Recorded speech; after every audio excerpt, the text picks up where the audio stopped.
Okay, my dear students, now let us talk about the ferrous minerals. र metallic मिनरल्समा चाहिँ दुईटा quality आउँछ, that is ferrous and non ferrous. र ferrous भनेको चाहिँ जसमा आइरनको मात्रा ज्यादा छ, नन फेरस भन्नाले जहाँनिर आइरनको मात्रा एकदमै कमी छ। र फेरस मिनरल्समा चाहिँ हामीले हेर्यौँ भने चाहिँ it accounts about 3/4 of the total value of production of metallic minerals.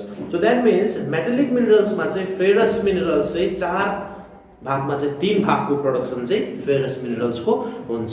So this minerals provide a strong base for the development of metallurgical industries. कुनै पनि iron and industries, iron and steel इन्डस्ट्रिजको अस्तित्व चाहिँ केमा छ भन्दाखेरि चाहिँ that is the availability of ferrous minerals, and two types of ferrous minerals as iron ore and manganese.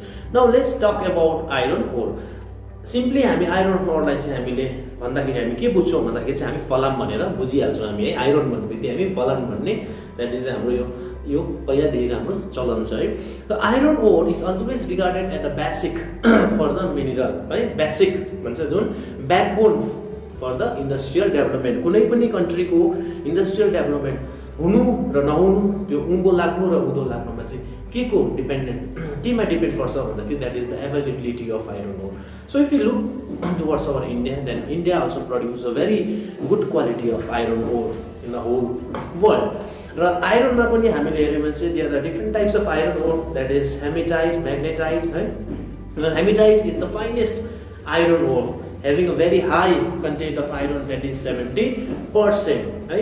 र haematite ore is the most important industrial ore in terms of quantity use। र क्वान्टिटीमा हामीले हेऱ्यौँ भने जुन चाहिँ बेसी मात्रामा use गरिन्छ है, क्वालिटीमा नहेरेर क्वान्टिटीमा हेऱ्यौँ भने चाहिँ सबैभन्दा बेसी युज गरिने आइरन ओर चाहिँ कुन चाहिँ हो भन्दाखेरि चाहिँ हेमेटाइट हो। र यसमा चाहिँ कति छ भन्दाखेरि चाहिँ यसमा आइरन ओरको कन्टेन्ट चाहिँ 50 to 60% हुन्छ। Even though magnetite contains a finest iron ore, तर क्वालिटीमा र क्वान्टिटीमा हामीले हेऱ्यौँ भने चाहिँ हेमेटाइटलाई नै मान्छेले चाहिँ बेसी चलाउँछ। Okay, now major iron ore belts in India. So where do we find iron, कहाँनिर चाहिँ आइरन्सहरू पाइन्छ, कहाँनिर चाहिँ एभाइलेबल छ भन्दाखेरि चाहिँ you can see the belts of Odisha, Jharkhand. Hematite iron ore in mine in Goa and Noamundi. So these are the place where iron ores are found, and another is Durg Bastar, Chandrapur belts lies in Chhattisgarh मा, महाराष्ट्र मा, त्यस्तै प्रकारले विशाखापट्टनममा है पाइन्छ। र जुन चाहिँ iron ओर चाहिँ हाम्रो बस्तर, छत्तीसगढ अनि महाराष्ट्रमा पाइन्छ, this iron ores are exported to Japan and South Korea. South Korea र जापानमा पनि हाम्रो इन्डियाले आइरन ओर्स के गर्छ, एक्सपोर्ट गर्छ। Then after, the iron ores are found in Bellary, Chitradurga, right? Tumkur belt in Karnataka has a large reserve of iron ore. The ore is transported as slurry through a pipeline to a port near Mangalore. So the ore is transported as a slurry through a pipeline to port near Mangalore. जुन चाहिँ यो हाम्रो कर्नाटकाको बेल्टमा largest रिजर्भियर्स iron ओरको, त्यसलाई चाहिँ कसरी transport गरिन्छ भन्दा through the पाइपलाइनको थ्रुबाट चाहिँ त्यो ओरलाई चाहिँ यता कर्नाटकाबाट चाहिँ म्याङ्गलोरसम्म चाहिँ के गर्छ, पुर्याउने काम गरिन्छ। And Maharashtra Goa belt, it include the state of Goa and Ratnagiri district of Maharashtra. Iron ओरहरू चाहिँ यो जग्गामा पनि एकदमै बेसी मात्रामा पाइन्छ। So this is the pie chart of state wise production of iron ore. So here you can see the highest number of iron कहाँ पाइन्छ, लोएस्ट कहाँ पाइन्छ अनि ठिकैको कहाँनिर पाइन्छ। You can see over this pie chart and you can find out yourself. So another important ore, that is the manganese. Now manganese केमा use हुन्छ भन्दाखेरि चाहिँ manganese is you mainly used in the manufacturing of steel and ferrous manganese alloy. Steel को प्रोडक्सनमा चाहिँ एकदमै यो बेसी use हुन्छ manganese चाहिँ। अनि अर्को ferrous manganese alloy, यो manganese alloy बनाउनको लागि चाहिँ नि युज हुन्छ। Nearly 10 kg of manganese is required to manufacture 1 ton of steel. 1 ton steel बनाउनको लागि चाहिँ 10 केजी म्याङ्गनिजको चाहिँ युटिलाइज गरिन्छ भनेपछि it is also use for manufacturing of bleaching powder, insecticide and plants. र जुन हामी ब्लिचिङ पाउडर हामी युज गर्छौँ है पानीहरू सफा गर्नको लागि, अनि इन्सेक्टिसाइड्स, पेस्टिसाइड्सहरू हामी युज गर्छौँ in order to kill the germs, यसमा पनि के को मात्रा पाउँछौँ हामी भन्दा चाहिँ म्याङ्गनिजको मात्रा हामी पाउँछौँ। Odisha is the largest producer of manganese ore in India. So you can find out that Odisha चाहिँ इन्डियामा सबैभन्दा बेसी म्याङ्गनिजको उत्पादन गर्नेमा चाहिँ को आउँछ, उडिसा आउँदो रहेछ। It accounted for 1/3 of the country's total population in 2001 को डाटामा चाहिँ it accounted for 1/3 of the country's total production. कन्ट्रीको डल्लैमा चाहिँ एक भाग चाहिँ उडिसाले मात्रै के गर्दो रहेछ, म्याङ्गनिज प्रड्युस गर्दो रहेछ। अनि म्याङ्गनिज के को लागि युज हुन्छ भन्दाखेरि it is use in the manufacturing of steel and manganese alloys and apart from that the manganese are also use while manufacturing of bleaching powder and insecticide and pesticide. Okay, now here you can see a pie diagram of state-wise production of manganese. So Odisha, you can see it in a blue color and others state out here also. Okay, now non-ferrous minerals. As I had already told you regarding the non-ferrous, that non-ferrous means minerals which does not contain iron ore. जसमा चाहिँ iron हुँदैन, आइरनको मात्रा हुँदैन, त्यसलाई हामी चाहिँ non ferrous भन्छौँ। So here what it is, non ferrous minerals is any mineral that does not contain iron in appreciable amount, generally more expensive than ferrous metals and non-ferrous metals, are used because of desirable properties such as low weight, aluminum, higher conductivity, example copper, non-magnetic property of resistance of corrosion, example zinc. Some non-ferrous materials are also used in the iron and steel industries. Generally more expensive than ferrous metal भन्दा चाहिँ के भनेको छ भन्दा चाहिँ जति पनि यो नन फेरस मिनरल्सहरू छ यो चाहिँ फेरस भन्दाखेरि चाहिँ अलिकति एक्सपेन्सिभ छ। किन भन्दाखेरि चाहिँ बिकज यिनीहरूको आफ्नै क्यारेक्टरिस्टिक्सले गर्दाखेरि चाहिँ है के हो, उनीहरूको प्रोपर्टिजले गर्दाखेरि के हो भन्दाखेरि जस्तै desirable property such as low weight, एकदम हल्का हुन्छ। एल्युमिनियम है, हामी तारहरू बनाउँछौँ नि एल्युमिनियमको है, एकदम हल्का हुन्छ। किन भन्दा यसलाई बोकेर लानु सजिलो पर्छ। त्यस्तै प्रकारले हायर कन्डक्टिभिटी जस्तै कपरहरू भयो, यो चाहिँ इलेक्ट्रिसिटी ज्यादा यसले रियाक्ट गर्छ, छिटो यसले लिन्छ होइन, बेसी मात्रामा चाहिँ इलेक्ट्रिसिटी पास गर्न सकिन्छ कपरबाट। त्यही कारण हाम्रो कपरको तारहरू हामीले देखेको छौँ। त्यस्तै नन म्याग्नेटिक प्रोपर्टी जस्तै अनि ख्या पनि नलाग्ने, जस्तै हामीले चाहिँ मेटल्स आइरन भएको, आइरन कन्टेन्ट छ भने चाहिँ वाट वी सी भन्दा चाहिँ ख्या लागेको हुन्छ। तर जति पनि नन फेरस मेटेरियल्सहरू छ हतपत यसमा चाहिँ ख्या लाग्दैन। Okay, now the example of the non ferrous is the one is copper ore. Copper ore र कपर ओरको कुरा गर्दाखेरि India is critically deficient in the reserve and production of copper. So that means the coppers are not abundantly available in India. एकदम खाँचो छ इन्डियालाई कपरको, त्यति भरपुर मात्रामा चाहिँ इन्डियामा कपरको प्रोडक्सन हुँदैन।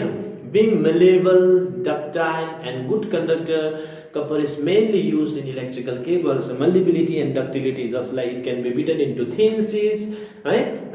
It can be make wires also, है, कुटेर सानो पनि बनाउन सक्छ, पातला पनि बनाउन सक्छ। त्यो प्रोपर्टिजले हामी मल्टिपल एन्ड डक्टाइल भनेर चाहिँ हामी भन्छौँ।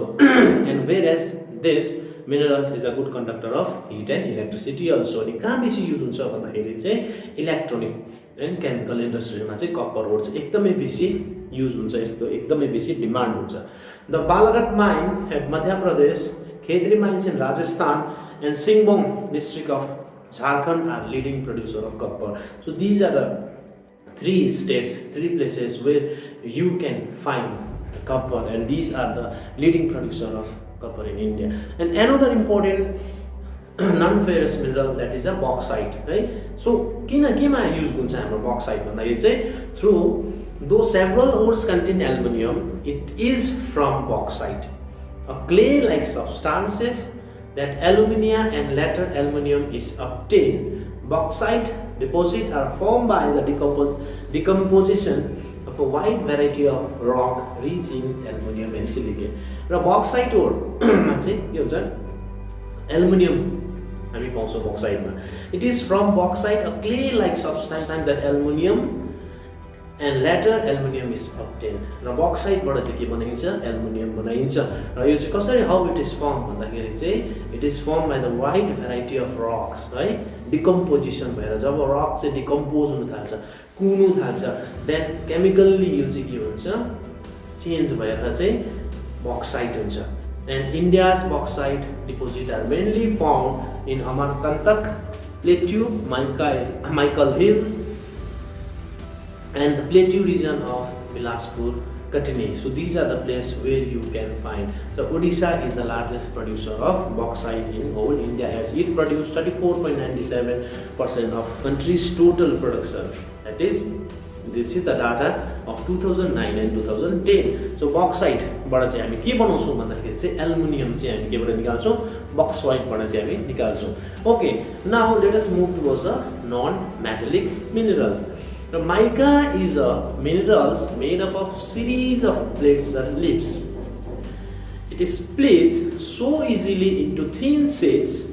These sheets can be so thin that the 1,000 can be layered into a mica sheets of few centimeters. जस्तै हामीले सुदन सरी हामी जुन चाहिँ फिटकेरी भन्छ फटकेरी है फटकेरी जस्तै हुन्छ माइका है फटकेरी हामी जुन देख्छौं त्यो फटकेरी जस्तै प्रकारको हुन्छ जस्तै हामी फटकेरी हामी तोड्छौं के हुन्छ तोड्दाखेरि पुरा लेयर पुरा झर्छ हैन बिर्र झर्छ त्यस्तो इट्स लाइक दैट तर त्यो पनि के हुन्छ layer layer layer layer layer layer हुन्छ यहाँनिर भित्र उनीहरु चाहिँ त्यसरी बसेको हुन्छ thousands लेयर्सहरु हुन्छ है and mica can be clear black green red yellow it can be in different color due to its excellent dielectric strength low power loss factor insulating properties and resisting to the high voltage. Mica is one of the most dispensable minerals used in electronic and electronic industries. र mica लाई चाहिँ हामी केमा use गर्छौं भन्दा चाहिँ electronic किन भन्दाखेरि चाहिँ एकदम it is a bad conductor of heat and electricity है bad conductor भन्दा यसको properties त्यो छ हाई भोल्टेज रेसिस्ट गर्छ जस्तै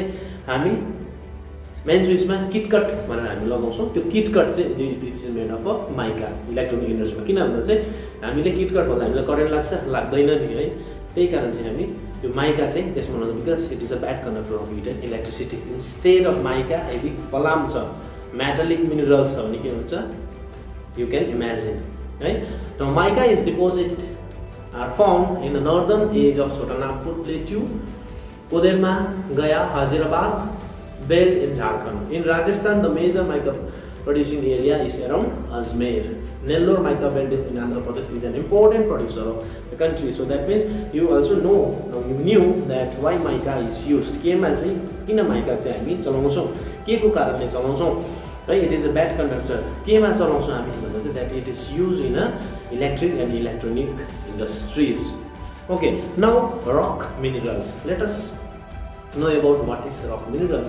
Now rock minerals मा चाहिँ हामी जुन चक हामी युज गर्छौं स्कुलमा that is limestone. That is a rock mineral.